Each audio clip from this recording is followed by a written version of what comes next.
नमस्कार, मैं हूं प्रिया सीजा और आप देख रहे हैं आपका अपना चैनल भिवानी हलचल। बीती 14 मार्च को एक युवक की हत्या के मामले में रेलवे पुलिस को बड़ी कामयाबी हासिल हुई है। मामले में पुलिस ने 3 आरोपियों को गिरफ्तार किया है। वहीं उनके पास से एक चाकू और लोहे की रॉड भी बरामद की गई है। प्राप्त जानकारी के अनुसार 14 मार्च 2022 को रेलवे स्टेशन के नजदीक अर्जुन नामक युवक की डेड बॉडी पाई गई थी, जिस पर चाकू के निशान मिले थे। मृतक के परिजनों के अनुसार इसकी किसी ने हत्या करके रेलवे लाइनों के पास डाला गया है। परिजनों ने इसकी शिकायत रेलवे पुलिस जीआरपी चौकी में की तथा पुलिस ने अपनी कार्रवाई करते हुए अर्जुन नामक युवक की हत्या में 3 आरोपियों को गिरफ्तार किया। तीनों को गिरफ्तार करते हुए जब इनसे पूछताछ की गई तो उन्होंने अर्जुन की हत्या कबूल की। वहीं जब इस बारे में रेलवे पुलिस हिसार मंडल जोन के डीएसपी गुरदयाल सिंह से बातचीत की गई तो उन्होंने बताया कि 14 मार्च 2022 को मृतक अर्जुन की माता ने एक शिकायत रेलवे पुलिस को दी थी कि उसके बेटे की हत्या की गई है। उन्हीं के बयानों के आधार पर कार्रवाई करते हुए आज रेलवे पुलिस द्वारा 3 आरोपियों को गिरफ्तार किया है, जिसके पास से हत्या में प्रयुक्त होने वाला चाकू व एक लोहे की रोड बरामद कर ली गई है। तीनों को कोर्ट में पेश करके आरोपियों का पुलिस रिमांड लिया जाएगा। अभी हमारे 14 मार्च को एक मर्डर हुआ था यहाँ रेलवे स्टेशन के पास, तो उसमें एक लड़का अर्जुन नाम से उसका कत्ल हो गया था। उसके भाई ने स्टेटमेंट दी 3 आदमियों के खिलाफ, 3 के ऊपर शक जाहिर किया था उन्होंने, जिसमें एक दीपू लड़का था, एक विशाल और एक सूरज था। तो ये दुर्गा कॉलोनी और यहीं के नियर बाई के तीनों लड़के थे। तो उन्होंने कोई झगड़ा होते जैसा एफआईआर में उन्होंने लिखाया कि मृतक की माँ ने सुना था कि ऐसे शोर हो रहा था। तो बाद में इन्होंने नेक्स्ट डे उसकी बॉडी देखी, जो एफआईआर में लिखाया है इन्होंने। तो इन्होंने 3 लड़कों जो मैंने अभी आपको नाम बताए हैं, इन आरोपियों के नाम इन्होंने लिखवाए थे। तो वो हमने कल उनमें से 2 लड़के वही सेम है, एक दीपू और एक विशाल। तीसरा लड़का जो है सूरज, वो इस कत्ल में नहीं था। उसके स्थान पर एक विशाल लड़का ही और है, फादर नेम उसका डिफरेंट है। दुर्गा कॉलोनी के तीनों, इन तीनों ने अर्जुन का कत्ल किया था। वो हमने कल गिरफ्तार कर लिए हैं। 2 चाकू जो इन्होंने जिससे उसको अर्जुन को मारा था वो रिकवर कर लिए हमने, और आज हम उनको पेश अदालत करेंगे और उनका रिमांड लेंगे। बाकी हमारी जो रिकवरी पेंडिंग। इनका झगड़ा ऐसे हुआ था, जो मरा है लड़का, जैसे जांच में इन्होंने बताया हमारे को, वो इनको मारता पीटता था, इनके पैसे भी स्नैच कर लेता था और बिना वजह ही इनके थप्पड़ चट्टू कर देता था। एक आरोपी है दीपू नाम से, उसकी माँ का भी गला गुला उसने पकड़ लिया था। बेवजह इनको गालियाँ गुलियाँ देता था। एक किस्म से अपने आप को वो दादा और गुंडा टाइप का डिक्लेयर कर रहा था। उम्र में इनसे वो बड़ा था। आगामी 1 अप्रैल से प्ले स्कूल शुरू करने के लिए हरियाणा सरकार ने हरी झंडी दे दी है। महिला बाल विकास विभाग के जिला कार्यवाही अधिकारी ने बताया कि सरकार के निर्देशानुसार आंगनवाड़ी से प्ले स्कूल में कन्वर्ट हुए 86 सेंटर 1 अप्रैल से खोल दिए जाएंगे, जबकि बाकी 87 सेंटर्स के लिए सर्वे किया जा रहा है।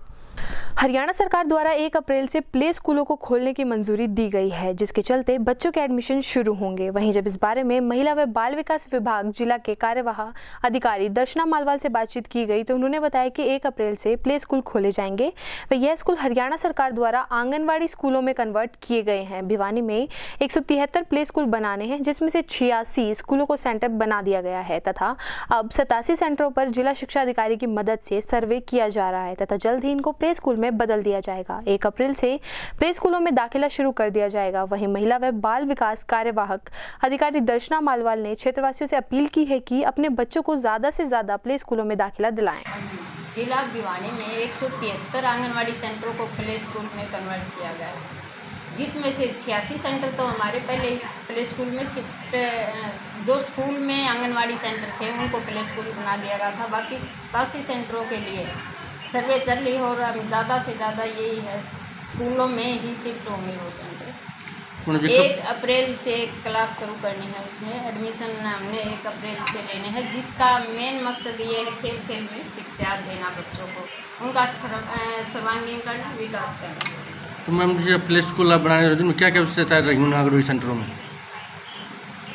उन आंगनवाड़ी सेंटरों में बच्चों के लिए खेलने का, ज़्यादा से ज़्यादा खेलने का मटेरियल मिलेगा उनको, साफ सुथरा खुला ग्राउंड मिलेगा और आरओ वगैरह की सुविधा भी होगी।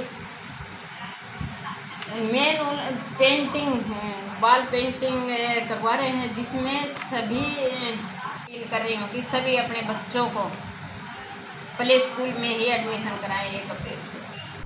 राष्ट्रीय पोषाहार मिशन के तहत 21 मार्च से पोषण पखवाड़ा शुरू किया गया। महिला एवं बाल विकास विभाग के तत्वाधान में इस पखवाड़े के तहत अनेक जागरूकता कार्यक्रम आयोजित किए जाएंगे। वहीं इस दौरान कुपोषण से बचाव के लिए होने वाली गतिविधियों में विभिन्न विभागों की भी मुख्य भूमिका रहेगी। महिला एवं बाल विकास विभाग के तत्वाधान में राष्ट्रीय पोषाहार मिशन के तहत 21 मार्च से पोषण पखवाड़ा शुरू किया गया है, जो 4 अप्रैल तक चलेगा। इस पोषण पखवाड़े में एनीमिया व कुपोषण से बचाव को लेकर पोषण पखवाड़े के दौरान पोषण टिकर ऐप के माध्यम से बच्चों की लंबाई एवं वजन माप, नृत्य, महिला संगोष्ठी, हेल्थ चेकअप, बालिकाओं व गर्भवती महिलाओं के पोषण आदि के बारे में विभिन्न जागरूकता कार्यक्रम आयोजित किए जाएंगे। कार्यक्रमों के दौरान महिलाओं को सही पोषण की शपथ भी दिलवाई जाएगी। ये जानकारी देते हुए महिला एवं बाल विकास विभाग की कार्यवाहक जिला कार्यक्रम अधिकारी दर्शना मालवाल ने बताया कि 8 मार्च 2018 को प्रधानमंत्री श्री नरेंद्र मोदी द्वारा संपूर्ण पोषण अभियान का शुभारंभ किया गया था। इस कार्यक्रम का मुख्य उद्देश्य बच्चों में ठीगेपन, अल्प पोषण, कम वजन के बच्चों के जन्म तथा किशोरी बालिकाओं, गर्भवती महिलाओं, स्तनपान कराने वाली महिलाओं तथा बच्चों में रक्त की कमी को दूर करना मुख्य रूप से शामिल है। उन्होंने बताया कि इसी कड़ी में 21 मार्च से 4 अप्रैल तक विशेष पोषण पखवाड़ा आयोजित किया जा रहा है, जिसको एक जन आंदोलन का रूप दिया जाएगा। उन्होंने बताया कि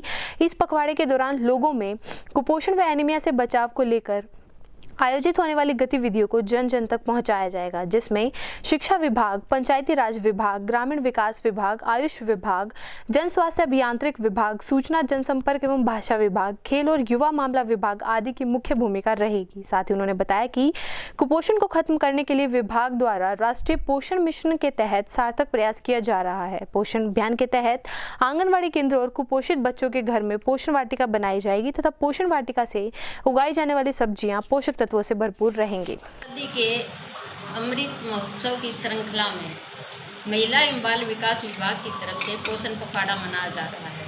21 मार्च से लेकर 4 अप्रैल तक ये चलेगा, जिसमें कुपोषण से निजात दिलाने के लिए, एनीमिया मुक्त करने के लिए अलग अलग प्रोग्राम किए जा रहे हैं, जिसमें बच्चों का 6 साल तक के सभी बच्चों का हाइट और वजन लिया जाएगा, महिला गोष्ठी की जाएंगी, शपथ दिलाई जाएंगी और उनको घर पे बनी हुई सस्ती और पौष्टिक रेसिपी दिलाने के लिए जागरूक किया जाएगा। रेसिपी प्रतियोगिता रखी जाएंगी, जिसमें महिलाओं द्वारा ही अलग अलग तरह की रेसिपी बनवाई जाएगी। महिलाओं के लिए हेल्थ चेकअप कैंप किए जाएंगे। सभी आंगनवाड़ी सेंटरों द्वारा रैली निकाली जाएंगी, साइकिल रैली, प्रभात फेरी। स्कूलों में भी कंपटीशन, स्लोगन कंपटीशन करवाए जाएंगे, जिसमें स्लोगन और चार्ट कंपटीशन द्वारा बच्चों को भी जागरूक किया जाएगा। सभी समाज के सभी बच्चों को स्वस्थ रखने के लिए उनके हर तरह से कंपटीशन करवाए जाएंगे। उनको घर पर बने हुए खाना खिलाने के लिए और बाज़ार के खाना बाहर के और खाना खाने के लिए मना किया जाएगा। स्वच्छता पर विशेष ध्यान दिया जाएगा। जैसे बच्चों को खाने खिलाने से पहले, खाना बनाने से पहले सभी ने अच्छे से स्वच्छता के लिए हाथ धोना सिखाना, ये सब हम करवाएंगे। और पोषण वाटिका करवा रहे हैं आंगनवाड़ी सेंटरों में, जिसमें मेडिसिनल प्लांट लगवाए जा रहे हैं। पिछले 1 सप्ताह से तापमान में अधिकता दर्ज की जा रही है, जबकि आने वाले 3-4 दिनों में दिन के समय तापमान में हल्की गिरावट की संभावना है, जबकि रात में तापमान बढ़ने की संभावना। ये कहना था कृषि विज्ञान केंद्र से डॉक्टर देवीलाल का। वहीं बढ़ती गर्मी के चलते सिविल सर्जन ने भी आम जन को गर्मी से बचाव के उपाय सुझाए हैं। वहीं civil surgeon doctor Raghubir Shandilya ने बताया कि अचानक से हुए मौसम में बदलाव के चलते मरीजों की संख्या में 30 से 40% की वृद्धि हुई है। उन्होंने लोगों से अपील की है कि वे अपने खान पान का विशेष रूप से ध्यान रखें तथा वायु प्रदूषण से बचने के लिए मास्क का प्रयोग करें। इसी कड़ी में डॉक्टर मयंक चुग ने लोगों को उबले हुए पानी का प्रयोग करने व बाहर के स्ट्रीट फूड को अवॉइड करने की बात कही तथा सांस के मरीजों को विशेष रूप से सावधानी बरतने की बात भी कही गई। ये पहले कोरोना के टाइम और एकदम में जो गर्मी ज़्यादा होने के कारण हमारी संख्या जो मरीजों की 30 से 40% बढ़ गई है। आमतौर पर हमारी जो इस टाइम में चल रही थी 15 से 2000, ये 2500 से लेकर 3500 तक ओपीडी चलती है। तो कोई बात नहीं, संख्या हम कितनी हो हम उसको कवर कर लेंगे। लेकिन लोगों को भी आगे है कि वो अपने खाने पीने की वजह से बीमार ना हो और एयर पोल्यूशन की वजह से अपने आप को जो रेस्पिरेटरी की बीमारी है, अस्थमा है, COPD है, उनकी एग्जर्वेशन से होने से बचे।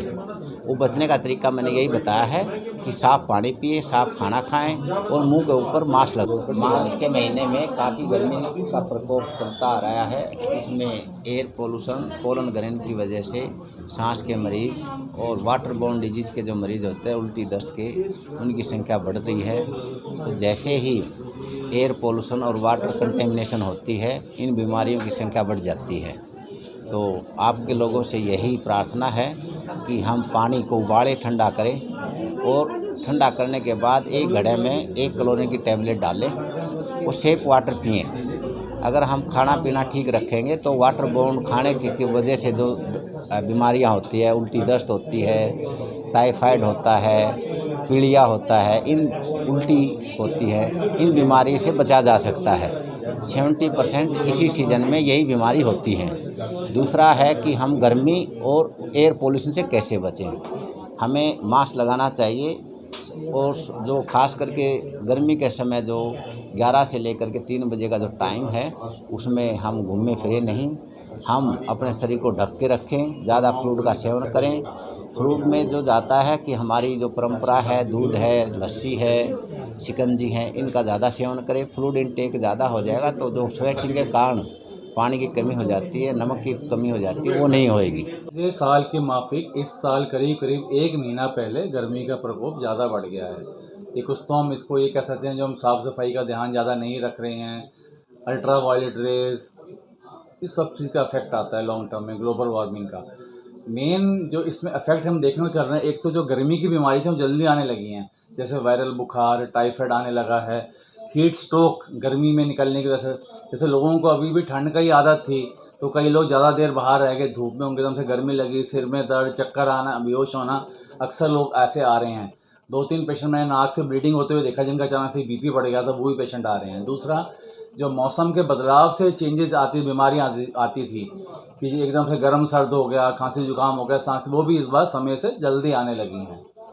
क्या होता है, लोगों को अभी आदत नहीं है कि हम स्वेटर उतारें, स्वेटर ना पहने, स्वेटर उतारो तो ठंड लग रही है, पहन रहे हैं तो गर्मी लग रही है, तो बॉडी अभी बैलेंस हो नहीं पा रहा है, बॉडी का बैरोस्टेट मैनेज नहीं हो पा रहा है।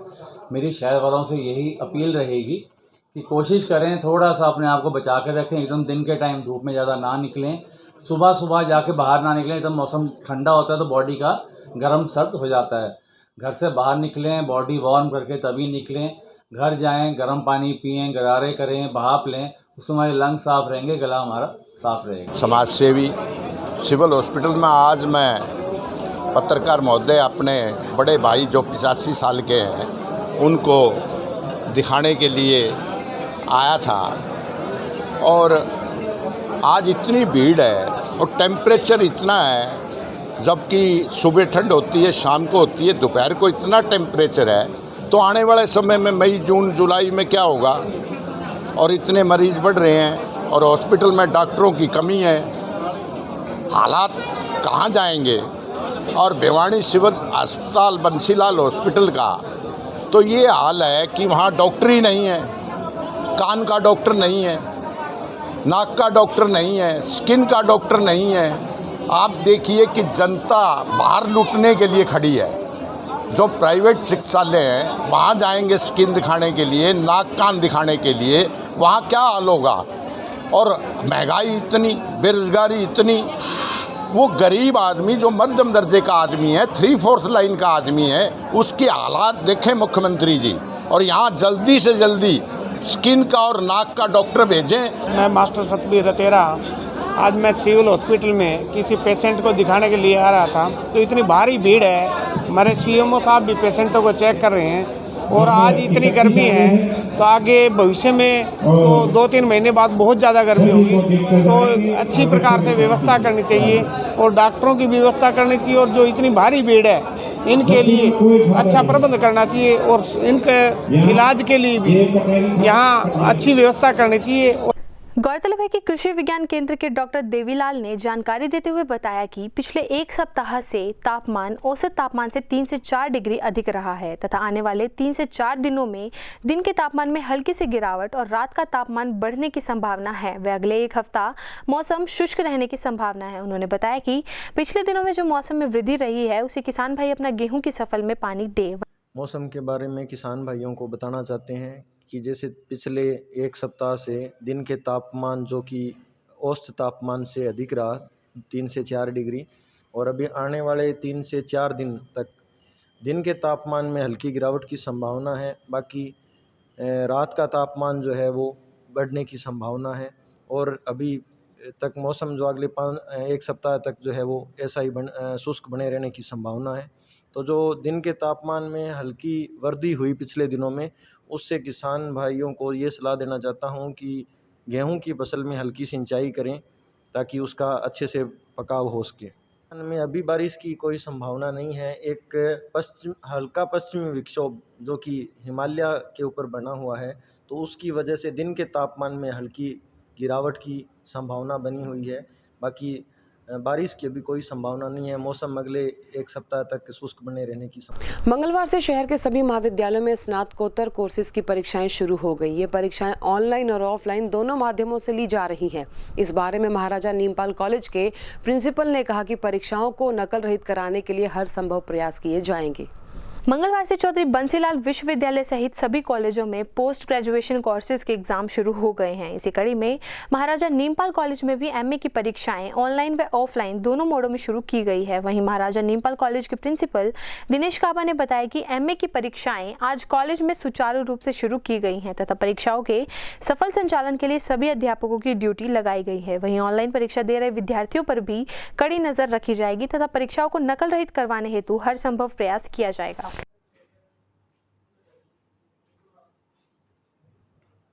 सर क्या कहेंगे आज एमए के एग्जाम? आज एमए क्लासेस के एग्ज़ाम शुरू हो गए हैं और ऑफलाइन और दोनों लाइन में बच्चे अपीयर हो रहे हैं और ऑनलाइन मोड में जो बच्चे अपीयर हो रहे हैं उनके लिए हमारा स्टाफ बहुत अच्छे से ड्यूटी परफॉर्म कर रहा है और एग्ज़ाम बिल्कुल सुचारू रूप से चल रहा है। किसी भी तरह की कोई परेशानी नहीं आ रही। जल संरक्षण दिवस के उपलक्ष्य में नगर के टीआईटी वरिष्ठ माध्यमिक विद्यालय में शपथ ग्रहण समारोह, पौधारोपण और जागरूकता रैली निकाली गई। हरियाणा राज्य के प्रदूषण अधिकारी राकेश कुमार भोसले ने रैली को हरी झंडी दिखाकर रवाना किया। वहीं विद्यार्थियों को भी जल संरक्षण के लिए उन्होंने प्रेरित किया। मंगलवार को टीआईटी वरिष्ठ माध्यमिक विद्यालय परिसर में विश्व जल संरक्षण दिवस के उपलक्ष्य में शपथ ग्रहण समारोह, रैली व पौधारोपण का आयोजन किया गया। इस अवसर पर हरियाणा राज्य के प्रदूषण अधिकारी श्री राकेश कुमार भोसले जी ने हरी झंडी दिखाकर रैली को रवाना किया। आपको बता दें कि रैली का मुख्य उद्देश्य विद्यार्थियों को जल के दुरुपयोग से होने वाली समस्याओं से अवगत कराना व जल संरक्षण के लिए प्रेरित करना था। वहीं मौके पर पौधारोपण भी किया गया व बच्चों को पौधे वितरित किए गए। इस अवसर पर टीआईटी वरिष्ठ माध्यमिक विद्यालय के वित्त प्रबंधक श्री ऐश्वर्य शर्मा, टीआईटी कॉलेज के मुख्य प्रशासनिक अधिकारी श्री प्रमोद जी तथा टीआईटी वरिष्ठ माध्यमिक विद्यालय के प्राचार्य डॉक्टर डीपी कौशिक व सभी स्टाफ सदस्य उपस्थित रहे। विश्व जल दिवस, जल संरक्षण दिवस है। आज इस दिन में हम जल को पूर्ण तरह से सुरक्षित संरक्षण करने के लिए शपथ लेते हैं और इस विषय पे हमारे पूरे हरियाणा प्रदेश में सभी स्कूलों में, ब्लॉक्स में, डिफरेंट सभी स्तरों पे कार्यक्रम किए जा रहे हैं। इसी उपलक्ष्य में आज हम इस डीआईटी सीनियर सेकेंडरी स्कूल में एक जल संरक्षण जागरूकता रैली निकाल रहे हैं और पौधारोपण भी किया जाएगा। तो मेरी सभी छात्रों से और सभी से अनुरोध है कि अपना जल को बचाएं क्योंकि जल है तो जीवन है। विश्व जल दिवस के अवसर के ऊपर Haryana state pollution control board के सौजन्य के साथ टीआईटी वरिष्ठ माध्यमिक विद्यालय के स्टाफ मेंबर्स और बच्चों ने जल के संरक्षण के ऊपर एक संदेश दिया। इसके ऊपर संदेश के दौरान उन्होंने एक रैली का आयोजन किया और प्रतीकात्मक रूप से एक पौधारोपण का आयोजन किया गया है और बच्चों को भी पौधे वितरित किए गए हैं। आगामी समय के साथ जल के संरक्षण के साथ पशु पक्षियों के लिए जल उपलब्ध कराने का भी आज ये संकल्प लिया गया है। विश्व जल दिवस के अवसर पर चौधरी बंसीलाल पॉलिटेक्निक महाविद्यालय में जागरूकता सेमिनार का आयोजन किया गया। जिला विधिक सेवाएं प्राधिकरण, जल एवं स्वच्छता सहायक संगठन और जन स्वास्थ्य विभाग द्वारा आयोजित इस सेमिनार में जल संरक्षण के बारे लोगों को जागरूक करते हुए जल संरक्षण की शपथ भी दिलाई गई और जागरूकता रैली निकालकर लोगों को जागरूक किया गया।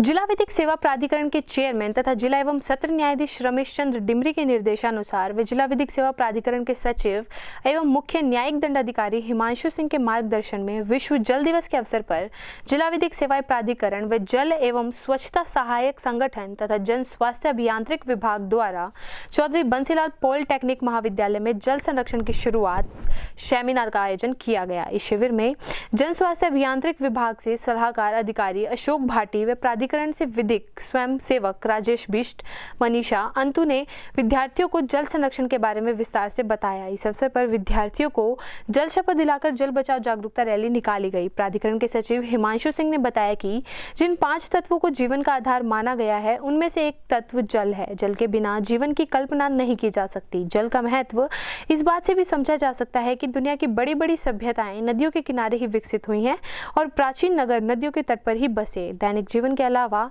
जल कृषि के सभी रूपों और अधिकांश औद्योगिक उत्पादन प्रक्रियाओं के लिए भी बेहद आवश्यक है, परंतु आज पूरी दुनिया जल संकट के साए में खड़ी है। पानी की समस्या एशिया में और खास तौर से भारत में तो बहुत गंभीर रूप धारण कर रही है। हमें समझ लेना होगा कि बारिश की एक एक बूंद बेशकीमती है, जिसे सहेजना बहुत जरूरी है। वहीं जिला सलाहकार अशोक भाटी ने कहा कि अगर हम बरसात के पानी का संरक्षण किए जाने की ओर खास ध्यान दें तो व्यर्थ बहकर नदियों में जाने वाले पानी का संरक्षण करके उसे पानी की कमी की पूर्ति आसानी से की जा सकती है और इस तरह जल संकट से काफी हद तक निपटा जा सकता है। आपको बता दें कि इस वर्ष जल दिवस के लिए थीम है जल अदृश्य को दृश्यमान बनाना, जिसे international ground water resource assessment centre ने दिया है। जैसा कि हम सब जानते ही हैं कि पानी की दिनों दिन जो है वो उपलब्धता जो है वो कम होती जा रही है, तो जो पानी का संरक्षण है वो बहुत ज़रूरी है। आज जो district legal cell, irrigation department और पब्लिक हेल्थ डिपार्टमेंट की तरफ से जो मिलके ये संयुक्त प्रयास किया गया है, जिसमें कि एक हमारे संस्थान में एक सेमिनार का आयोजन किया गया और बच्चों को जागरूक किया गया वाटर कंजर्वेशन के लिए, तो मैं अपने हार्दिक धन्यवाद करता हूँ इन सब डिपार्टमेंट्स का। और ये कार्यक्रम समय समय पर आयोजित होनी चाहिए ताकि हमारे बच्चों में हमारे ये जागरूकता बढ़ सके और हम सब ये कोशिश करें कि जितना हम पानी का संरक्षण कर सकते हैं वो करें ताकि आने वाला कल हमारे लिए सुरक्षित हो। 22 मार्च 2022 को